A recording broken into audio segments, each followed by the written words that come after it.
चलिए, आप सभी लोग आवाज सुन पा रहे हैं और देख पा रहे हैं तो एक बार ओके लिख दीजिए। क्लास को शुरू किया जाए।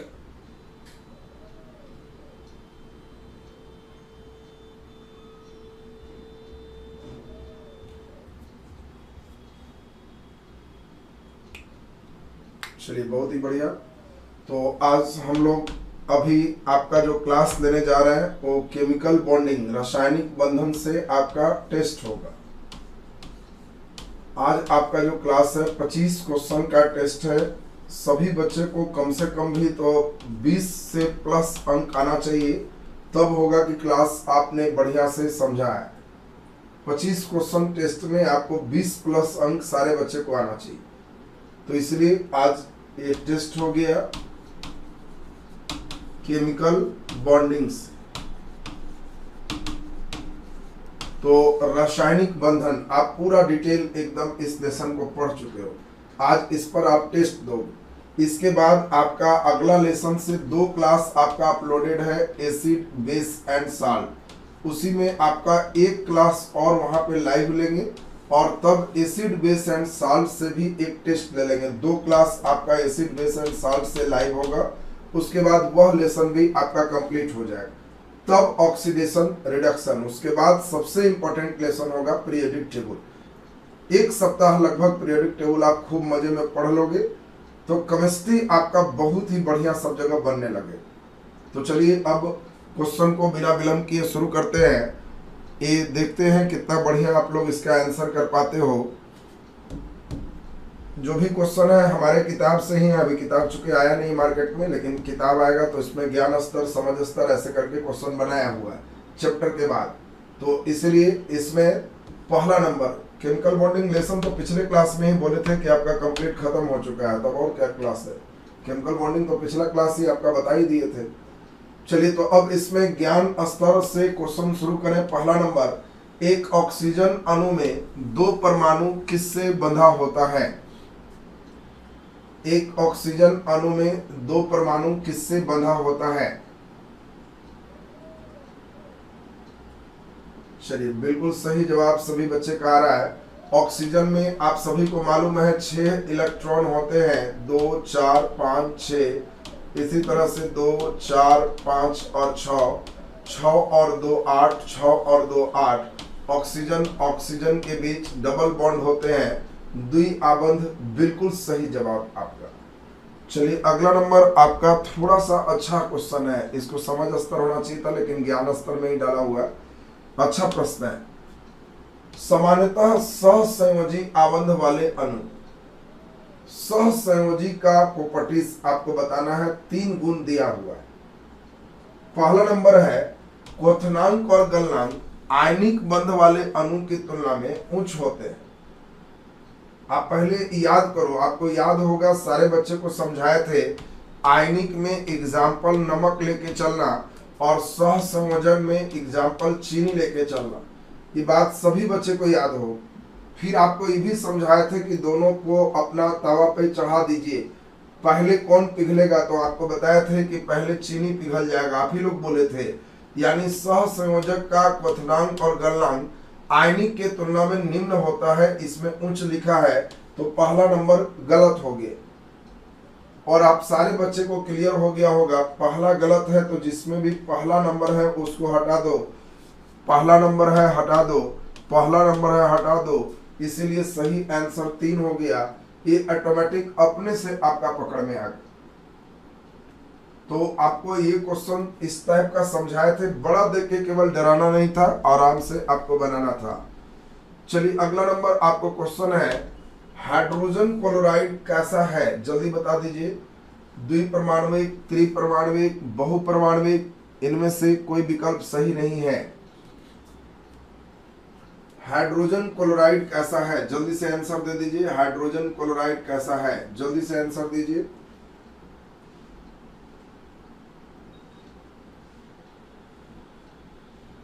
चलिए, बहुत बढ़िया, बहुत सुंदर। देखो, सबसे पहले पहला क्वेश्चन में देखो, इसमें दिया है कैसा बंधन है। बंध का मतलब आबंध, बंधन की बात हो रही है। इसमें आपको जो चॉइस है परमाणु की बात हो रही है। हाइड्रोजन क्लोराइड जब तुम लिखते हो तो HCl होता है, तो हाइड्रोजन का एक परमाणु और क्लोरीन का एक परमाणु, इसमें द्वि परमाणु है और इसीलिए सही आंसर 1 हो जाएगा। आपको अगर इसी में कहता कि जल कैसा है तो जल H2O, 2 परमाणु हाइड्रोजन का, एक परमाणु ऑक्सीजन का, त्रिपरमाणविक हो जाता। हाँ, अगर इसमें बंधन देता, हाइड्रोजन क्लोराइड में बंध है, तो आपका फिर ये बिल्कुल सही आंसर होता। एकल बंध, चॉइस में बंध रहता, एक परमाणविक लिखा नहीं रहता, एकल बंध रहता। जैसा कि ऊपर आप देख पा रहे होंगे सब बच्चे, यहाँ पे बिल्कुल देखो आबंध लिखा हुआ है, बंध माने बंधन, बाउंड। परमाणविक चॉइस में है का मतलब इसमें परमाणु की संख्या गिनो। तो हाइड्रोजन क्लोराइड में एक परमाणु हाइड्रोजन का, एक परमाणु क्लोरीन का, और इसलिए द्विपरमाणुविक, इसमें बिल्कुल सही जवाब 1 है। चलिए अगला नंबर हम लोग देखें क्या क्वेश्चन कहता है। निम्नलिखित में से कौन सहसंयोजक यौगिक है? निम्नलिखित में से कौन सहसंयोजक यौगिक है? सहसंयोजक यौगिक है, जल्दी से आंसर दीजिए।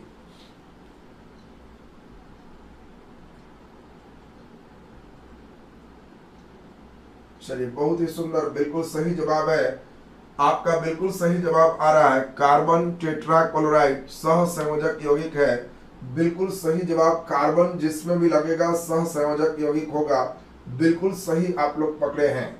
चलिए बहुत ही बढ़िया, अगला नंबर आपको बताते जाना है अब जल्दी जल्दी।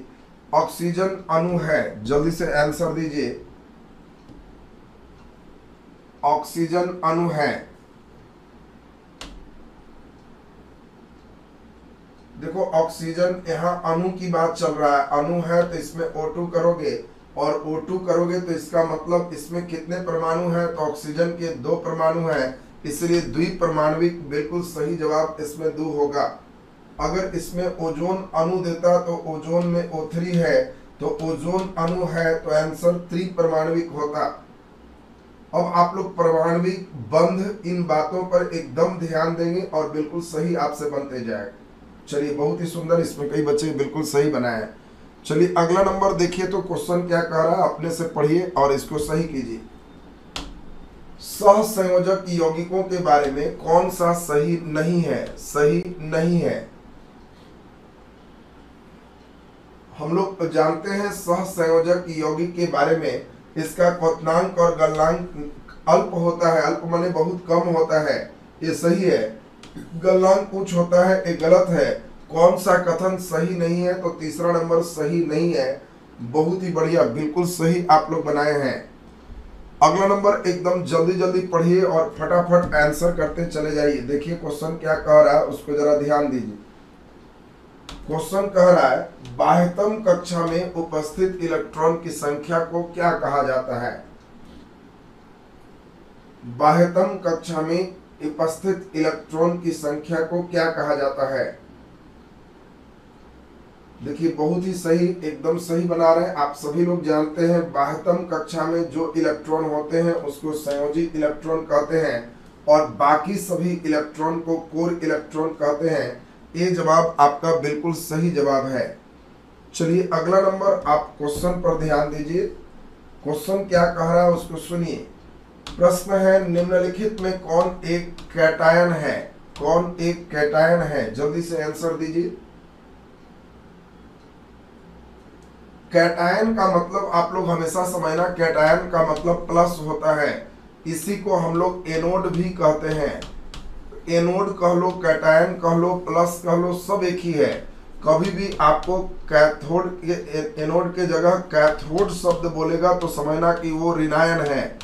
कैटायन और ऋणायन ये दोनों समझना कि माइनस की बात चल रही है। कौन कैटायन है का मतलब किस पर प्लस है, मतलब कौन धन मूलक है, कहने का सेंस किया। धन मूलक कौन है? कार्बोनेट CO3, आप जानते हो इसमें 2 माइनस होता है। OH इसमें 1 माइनस होता है। नाइट्रेट NO3 1 माइनस होता है। अमोनियम NH4 1 प्लस होता है। कौन कैटायन है? तो सही आंसर डी, अमोनियम कैटायन हो जाएगा NH4 और इसलिए बिल्कुल सही जवाब आपका डी होगा। इसमें काफी बच्चे गलत किए हो। ये शुरुआत में ही धन मूलक ऋण मूलक किए थे, उस समय ही ये बात आपको समझा चुके थे। चलिए अगला नंबर जल्दी से आंसर दे दीजिए, हल्का क्वेश्चन है। किसमें आयनिक बंधन बनता है? जल्दी आंसर दीजिए। किसमें आयनिक बंधन बनता है? Very good. आयनिक बंधन में आपको बताया था कि शुरू के नाम पढ़ो, धातु होगा, यम लगा होगा, और ये पोटेशियम बिल्कुल यम लगा हुआ धातु है, और ये आयनिक बंधन है। ये जवाब बिल्कुल सही जवाब है। शुरू में इंजन लगने से आपको बताए थे कि सहसंयोजक बंधन होगा, कार्बन लगने से सहसंयोजक बंधन होगा, नाइट्रोजन, हाइड्रोजन, क्लोरीन, ये सभी सहसंयोजक बंधन है। चलिए अगला नंबर क्वेश्चन हम लोग देखें क्या कहता है। हीरा में 4 कार्बन एक दूसरे से अनुबंध होते हैं। पिछले दिन हीरा आपको बताए थे, हीरा का स्ट्रक्चर याद कीजिए। हीरा का स्ट्रक्चर, मीथेन का स्ट्रक्चर आपको बताए थे कि चतुष्फलकीय होता है, और चतुष्क को ही टेट्राहेड्रल कहते हैं। चतुष्फलकीय का मतलब टेट्राहेड्रल। ए जवाब बिल्कुल सही जवाब, टेट्राहेड्रल ए जवाब बिल्कुल सही जवाब है आपका। चलिए अगला नंबर प्रश्न हम लोग चलते हैं। नेक्स्ट क्वेश्चन जरा ध्यान दीजिए। सहसंयोजी यौगिक का एक उदाहरण है, जल्दी से आंसर दीजिए। सहसंयोजी यौगिक का एक उदाहरण है, जल्दी आंसर दीजिए।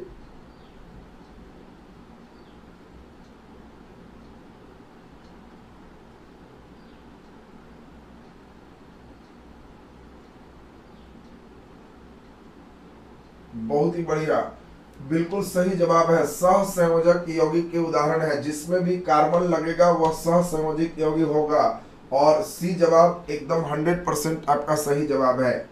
चलिए अगला नंबर प्रश्न आपके लिए चल रहा है, जल्दी जल्दी आंसर दे दीजिए। सोडियम क्लोराइड में कैसा बंधन है? जल्दी आंसर दीजिए। सोडियम क्लोराइड में कैसा बंधन है?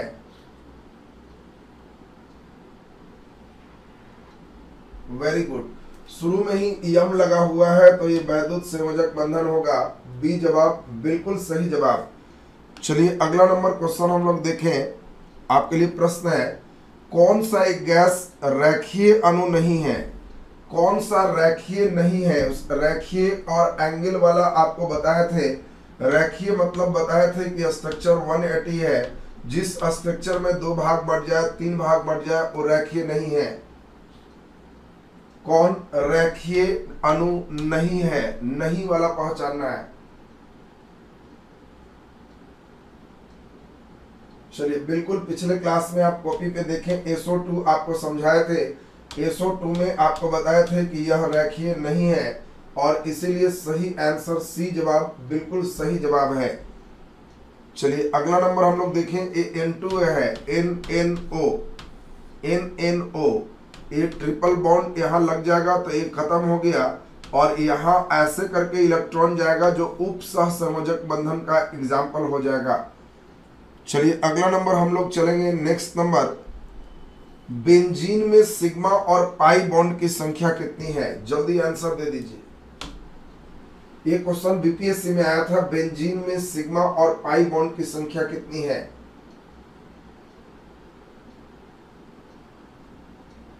बेंजीन का स्ट्रक्चर सारे बच्चे को बताते हुए है। बेंजीन में C6H6 होता है, और आपको बताया था कि C6H6 में एक छोड़ करके डबल बॉन्ड कर लेना है, और सीधा सीधा सभी में हाइड्रोजन हो जाएगा। इसीलिए इसमें डबल बॉन्ड 3 है, तो पाई बॉन्ड की संख्या 3 होगी, और 12 इसमें जो है सिंगल बॉन्ड है, तो सिग्मा बॉन्ड 12 होगा, और ये जवाब आपका बिल्कुल सही जवाब है। बताए थे 1 2 3 4 5 6 7 8 9 10 11 और 12, ये आपका सिग्मा हो गया। जहां जहां डबल बॉन्ड है वहीं पाई है, और पाई बॉन्ड की संख्या 3 होगी। चलिए बहुत ही बढ़िया, मैक्सिमम बच्चे सही किए इसमें। चलिए अगला नंबर देखिए, तो क्वेश्चन आपके लिए है। क्वेश्चन बहुत अच्छा है। कितने इलेक्ट्रॉन N2 में बंधन बनाने में भाग लेते हैं? N2 में कितने इलेक्ट्रॉन बंधन बनाने में भाग लेते हैं? ये प्रश्न तो आपका सही होना चाहिए।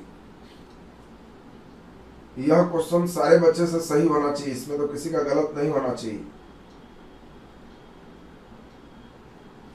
नाइट्रोजन आपको याद है कि इसके अंतिम कक्षा में 5 इलेक्ट्रॉन होते हैं, 1 2 3 4 5, 1 2 3 4 5, 5 और 3 8, 5 और 3 8, यही तो बंधन बना है नाइट्रोजन में, इसीलिए आपको बताया थे ट्रिपल बॉन्ड होता है। ये सारे चीज आपको बिल्कुल क्लियर है,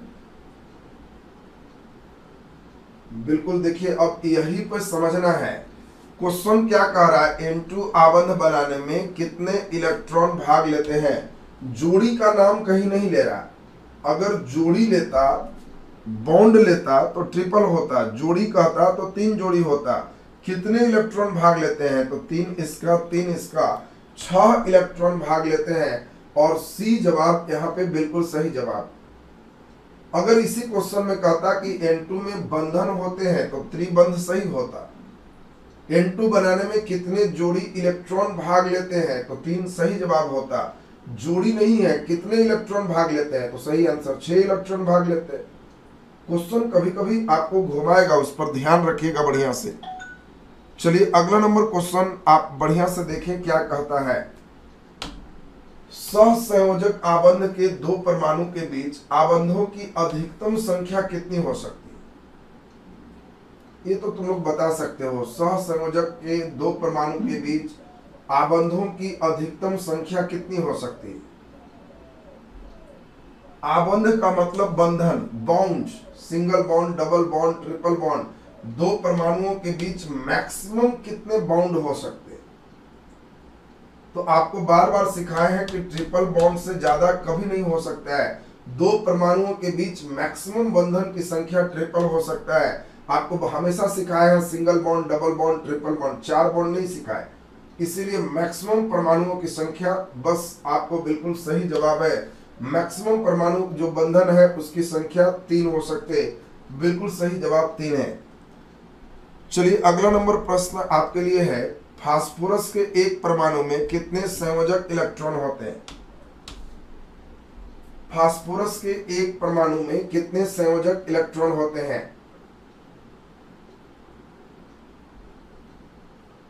जल्दी आंसर दीजिए, आप सभी बच्चे को मालूम है फास्फोरस एटॉमिक नंबर 15 लिखोगे तो 2 8 5, कितने संयोजक इलेक्ट्रॉन होते हैं तो 5। अगर कोर इलेक्ट्रॉन पूछता तो 10 हो जाता। अगर इसी क्वेश्चन में कहता कि कोर इलेक्ट्रॉन की संख्या कितनी होती है तो 10 हो जाता। चलिए अगला नंबर देखो, तो बहुत अच्छा शानदार क्वेश्चन है, उम्मीद करते हैं कि आप लोग एकदम सही बना पाओगे। C2H2 में पाई बंधन की संख्या कितनी है, जल्दी आंसर दीजिए। C2H2 में पाई बंधन की संख्या कितनी है।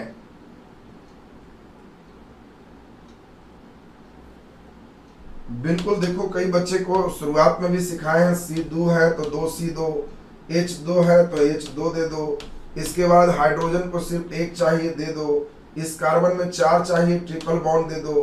पाई बंधन आपको, पाई सिर्फ हम बताए थे डबल और ट्रिपल में ही एग्जिस्ट करता है, पाई बंधन सिर्फ 2 ही होगा। अगर सिग्मा कहता तो सिग्मा 1 होता, 2 होता, 3 होता। पाई बंधन कह रहा है, इसलिए सही आंसर 2, बिल्कुल सही जवाब। चलिए बहुत सुंदर, मैक्सिमम बच्चे सही किए। चलिए अगला नंबर देखो, तो एकदम अच्छा प्रश्न है। NH3 में इलेक्ट्रॉन के कितने निर्जन जोड़ी है। NH3 में इलेक्ट्रॉन के निर्जन जोड़ी कितने हैं, जल्दी आंसर दो। NH3 में इलेक्ट्रॉन के कितने निर्जन जोड़ी हैं। Very good. अरे NH3 में सेंट्रल एटम N है, N के अंतिम कक्षा में 5 इलेक्ट्रॉन होते हैं। हाइड्रोजन 3 है तो हाइड्रोजन 3 बना दीजिए अपने से। हाइड्रोजन को 2 चाहिए, बस हो गया। 1 5 और 3 8 हो गया।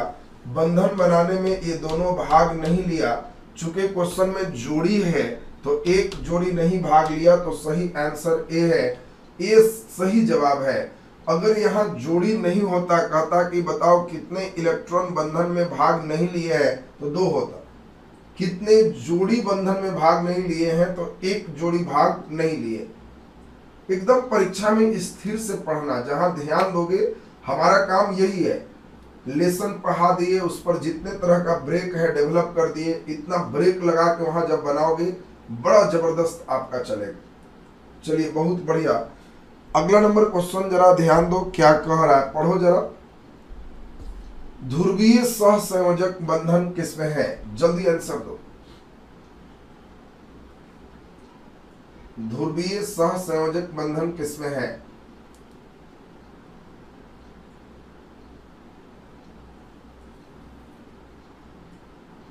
हाँ, ध्रुवीय अध्रुवीय आपको सिखाए थे।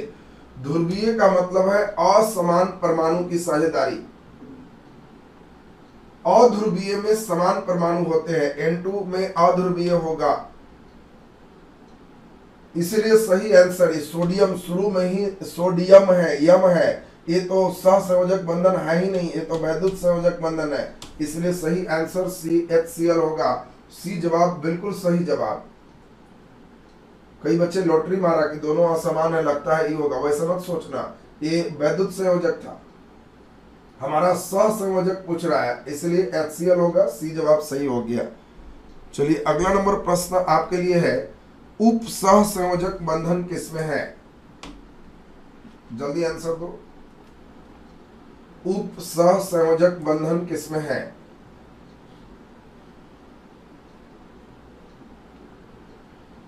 उप सहसंयोजक बंधन किसमें है?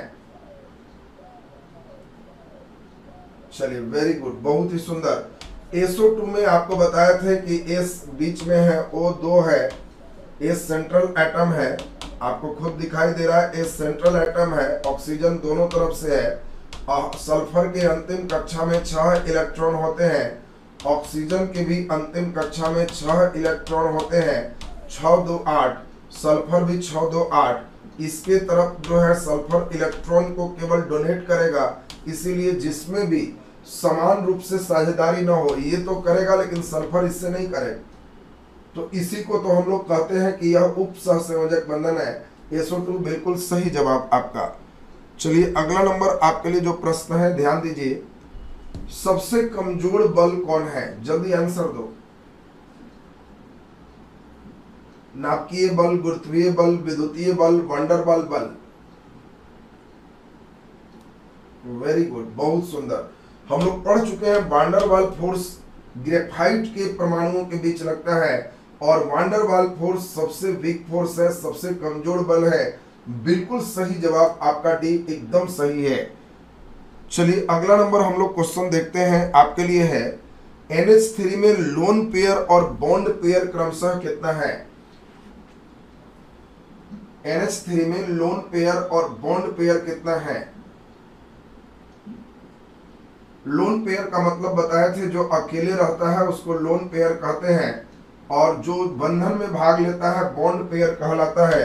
अभी जस्ट हम लोग देखे कि NH3 में बॉन्ड पेयर 3 है, और लोन पेयर अभी देखे थे 1 पेयर लोन पेयर था, और इसीलिए ये जवाब बिल्कुल सही जवाब है। चलिए अगला प्रश्न हम लोग देखते हैं, नेक्स्ट क्वेश्चन, पार्श्व अध्यारोपण से कौन सा बॉन्ड निर्मित होता है? जल्दी आंसर दीजिए। पार्श्व अध्यारोपण से कौन सा बॉन्ड निर्मित होता है? जल्दी आंसर दें।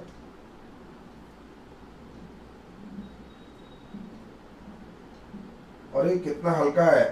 अक्षीय का मतलब एक अक्ष में होगा तो केवल सिग्मा बनेगा। पार्श्व अध्यारोपण आपको बताया है केवल पाई बॉन्ड का निर्माण करता है, और इसीलिए पार्श्व अध्यारोपण केवल पाई बॉन्ड बनाता है। अक्षीय अध्यारोपण होता तो सिग्मा बॉन्ड बनाता, अगर यहाँ अक्षीय होता तो सिग्मा होता, पार्श्व जैसे ही आ गया तो पाई बॉन्ड बनेगा। चलिए आज के लिए अंतिम क्वेश्चन और एक 25वां नंबर क्वेश्चन है, एकदम सोच करके सारे बच्चे आंसर दो। किसी अणु में अवश्य होगा सिग्मा बॉन्ड, पाई बॉन्ड दोनों अवश्य होगा, इनमें से कोई नहीं। अवश्य कौन होगा? वेरी गुड, बहुत सही जवाब। आप जानते हो सिग्मा बॉन्ड अकेले भी रह लेगा, पाई बॉन्ड अकेले नहीं रह सकता, और सहसंयोजक बंधन अगर है सिग्मा अवश्य होगा। ये आपका बिल्कुल सही जवाब, ये बिल्कुल सही जवाब है। तो अभी आपका 25 क्वेश्चन का टेस्ट हुआ केमिकल बॉन्डिंग से। हो सकता है इसका टेलीग्राम पर क्विज भी करवा दें, आज रात में आप क्विज भी कराओगे इस पे, उसमें जिन बच्चों का गलत हुआ है वहां क्विज में एकदम 25 में 25 सही करना। टेलीग्राम चैनल से जुड़े रहोगे, वहां क्विज हो जाएगा, उसमें रोबोटिक क्विज होगा। 20 से ऊपर जो भी बच्चे लाए हो बहुत अच्छी स्थिति है, वो लोग अच्छा केमिस्ट्री सीख रहे हैं। 20 प्लस का मतलब है आपके अंदर केमिस्ट्री एकदम सही है। कितने बजे टेस्ट करा दे तुम ही लोग बता दो, कितने बजे टेस्ट करा दे?